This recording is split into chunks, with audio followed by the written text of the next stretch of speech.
魏斯布鲁克、乔治联手拿下69分，让狂砍51分的里拉德未能只手遮天。美国职篮 NBA 奥克拉荷马雷霆今天经延长赛后，以129比121击败波特兰拓荒者。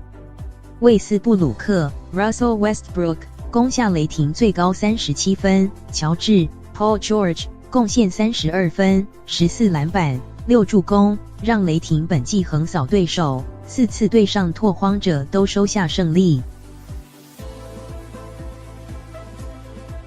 拓荒者的里拉德 Damian Lillard 今天轰下本季新高51分，并送出9助攻。麦卡伦 CJ McCollum 1助25分，诺基奇 Jusuf Nurkic 拿到13分、17篮板。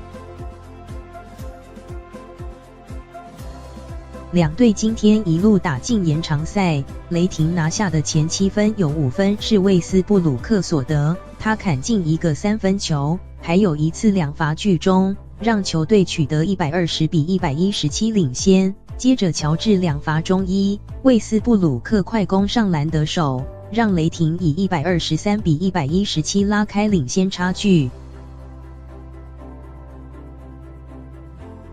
里拉德在中场前1分28秒罚进2球，让拓荒者将落后追到剩下4分差，但魏斯布鲁克、乔治都2罚聚中，雷霆在比赛剩下55.7秒时将领先差距再拉开到7分。里拉德的2罚得手，让拓荒者将比分拉近到5分差，但雷霆葛兰特 Jeremiah Grant 的3分打浇熄拓荒者的获胜希望。